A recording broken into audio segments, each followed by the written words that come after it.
చూసినప్పుడు వాళ్ళ యొక్క వ్యక్తిత్వ వికాసాల నుంచి, వాళ్ళ యొక్క వ్యక్తిత్వ పరిజ్ఞానం నుంచి, వాళ్ళ యొక్క తర్క వితర్కాల నుంచి, ఆ అబ్జర్వేషన్ల నుంచి కొంత డెఫినెట్గా ఇన్ఫ్లుయెన్స్ ఉంటుంది ప్రతి వ్యక్తికి. ఒక వ్యక్తిని ఇంకో వ్యక్తి కలిసినప్పుడు ఉంటుంది. అది మేబీ మీరు అనుకున్నట్టు అది అనిపించచ్చాము మీకు.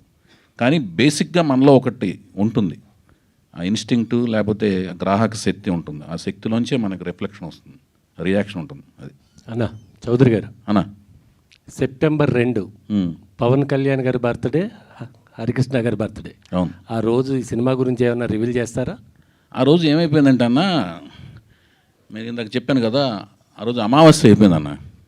ఓకే, ఏం చేద్దాం? అది సోమాతి అమావాస్య అని ఒక పవర్ఫుల్ అమావాస్య అయిపోయింది. ఏం చేద్దాం చెప్పండి సార్. అంటే ముందే చెక్ చేసుకున్నారా మీరు? అమావాస్య అనేది చెప్తున్నారు, నిజమా లేకపోతే కామెడీ చేస్తున్నారా? నిజంగానే సోమాతి అమావాస్య అని అదొక పవర్ఫుల్ డే అయిపోయింది. అందుకని ఆ రోజు ఏ కార్యక్రమాలు చేపట్టాలని అనుకోవట్లేదు.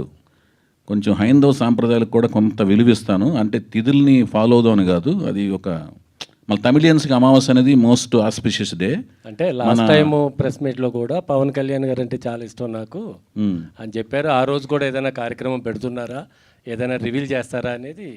అట్లాగా అంటే హరికృష్ణ గారి బర్త్డే, పవన్ కళ్యాణ్ గారి బర్త్డే కూడా అదే రోజు. ఎస్. చంద్రబోస్ గారు, ఆ రోజు.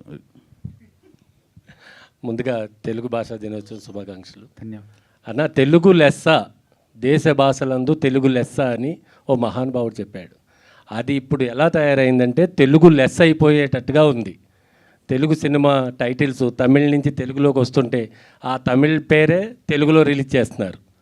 తంగ్లాన్ అని కానీ, వాల్మీ అని కానీ. ఇలా ఏమవుతుంది? తెలుగు భాష త్వరలో కనుమరుగైపోతుందా అనే ఆలోచన మాకు వస్తుంది. మీరేమంటారు దీని మీద? భాష కనుమరుగయ్యే అవకాశం అయితే లేదండి. ఎందుకంటే ఇప్పుడు కొంచెం భాషా చైతన్యం ఇంతకుముందు కంటే ఇప్పుడు ఎక్కువ వచ్చింది ప్రజల్లోనూ. చాలామందిలో భాషా చైతన్యం ఒకటి వచ్చింది. ఉదాహరణకి ఏంటంటే, ఇంతకుముందు ఇప్పుడు నేను మణికొండలో ఉంటాను, ఉప్పాలగూడలో. అసలు హోటళ్ళ పేర్లు ఇంతకుముందు ఫుడ్ కోర్టు, ఫుడ్ బాల్ అట్లాంటివి ఉండేవి.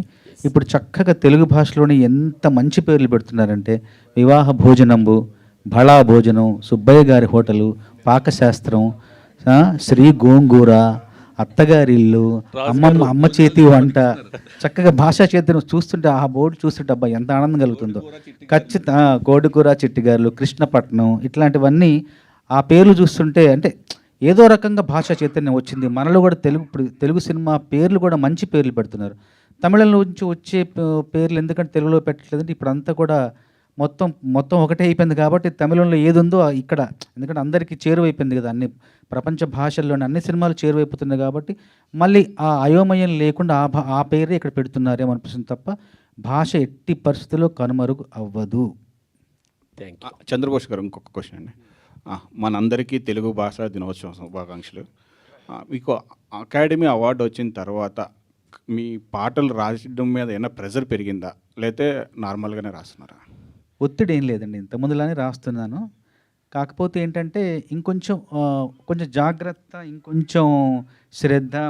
మన పాట ప్రపంచ పరిధిలోకి వెళ్ళిపోయింది కాబట్టి ఇంకా అర్థవంతమైన పాటలు రాయాలన్న నాలోనే ఒక చిన్న ఇంకా జిజ్ఞాస పెరిగింది తప్ప ఒత్తిడి బయట నుంచి ఏం రాలేదు నాకు.